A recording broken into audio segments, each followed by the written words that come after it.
Formality na lang ang kulang at tapos na ang habulan sa Final Four kaya umpisa na ng habulan para sa top spot ng standings. At probably ang most crucial match nga dito ay ang labanan ng Cherry Tigo at ng Creamline. Battle for the top spot. Ea Laure bibiktimahin ng 8-game winning streak ng Creamline. Alyssa Valdez hindi papayag sa no sweep ni Ea. Pero bago yan mga ka-V-Heads, huwag kalimutang mag-subscribe at i-click ang notification bell para updated ka sa aking latest videos. Pareho ng safe sa Final Four ang Creamline at Cherry Tigo matapos nilang ma-secure ang kanilang 8th win kasama ang Chocomucho. Pero hindi pa nga tapos ang prelims para sa dalawang teams dahil abot kamay pa nila ang top spot na crucial para sa final placement at tapatan sa semifinals. Mataas ang moral at pareho ngang may winning streak ang dalawang teams. May 6 straight wins ang Cherry Tigo at back-to-back last games nila ay 5-setter. Isa sa Signal at isa sa F2. 27-25, 11-25, 17-25, 25-22 at 15-10. Hawak naman ng Cool Smashers ang kanilang 8-game winning streak. Ang huling game ay laban sa next lead, 25-23, 25-16 at 25-21. Mainit nga sa mata ng Cherry Tigo ang 8-game winning streak ng Cool Smashers at alam nga natin na ilang streak na rin ang pinutol ng Cherry Tigo. Una ay ang 4-game winning streak ng Petrogas, sunod ang 5-game winning streak ng PLDT at ang huli ay ang 6-game winning streak ng Signal. Sa 12 times na nagharap ang Creamline at Cherry Tigo sa PVL, 9 nga dito ang napunta sa Creamline at 3 sa Cherry Tigo.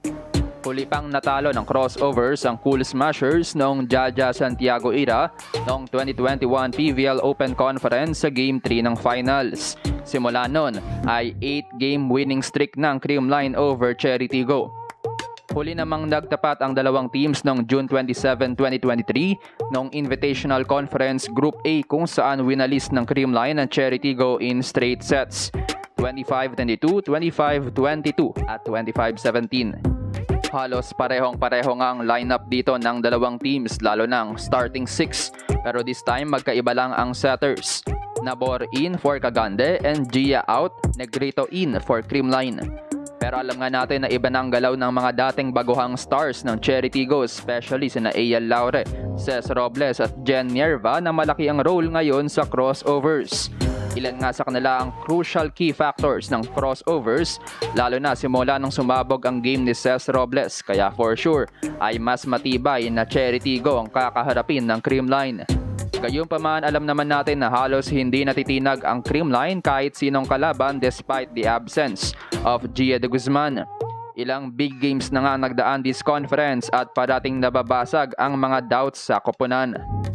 Para naman sa stats comparison as of November 23, attacks Creamline number 1, Cherry Tigo number 4, blocks Cherry Tigo number 5, Creamline number 9, service Cherry Tigo number 4, Creamline number 8, digging Cherry Tigo number 4, Creamline number 8, setting Creamline number 1, Cherry Tigo number 4, receiving Creamline number 4, Cherry Tigo number 5. So medyo balanse nga ang tapatan ng dalawa in terms of statistics. Para naman sa starting 6, narito ang expected players na sisipot. Outside hitters, Galanza versus Robles and Alyssa Valdez versus Ea Laure. Opposite spikers, Carlos versus Paat. Middle blockers, Panaga versus Carandang and Sato versus Gaston. Setters, Negrito versus Nabor and liberos, Jesus versus Nierva. Papangunahan ang exciting matchup, syempre ang labanan ng best opposite ng liga with Carlos versus Paat. At tignan nga natin kung talagang mas mabibigyan na ng mahabang playing time si Tots Carlos o si MG pa rin ang magsisimula para sa Creamline. Kabang-abang din ang Valdez-Laure face-off, parehong matinik ang opensa at mas exciting ang tapatan nila sa crucial times. Crucial din ang laro ng setters dahil parehong inconsistent sina Nabor at Negrito this conference, kaya masusubukan kung kaninong playmaking nga ba ang mangingibabaw. Narito naman ang epekto ng resulta ng game na ito. Kung manalo ang Creamline, mananatili sila sa number 1 with 9 wins and no loss, habang number 3 pa rin ang Charity Go with 8 wins and 2 losses. Pero kung successful nga si Eya sa kanyang no sweep, aakyat sa number 2 ang Charity Go, bababa sa number 3 ang Creamline dahil angat ang winning percentage ng Cherry with 9 wins and 1 loss. Habang aakyat naman sa number 1 ang Chocomucho, considering na may papanalo nila ang game ng Titans laban sa Jerflor. Kumbaga, 9-1 Chocomucho, 9-1 Charity Go at 8-1 Creamline. Yan ay kung manalo ang Charity Go over Creamline. Kayo mga ka-V-heads, sa tingin nyo sinong mananaig? Team Pula o Team Pink? Comment down below.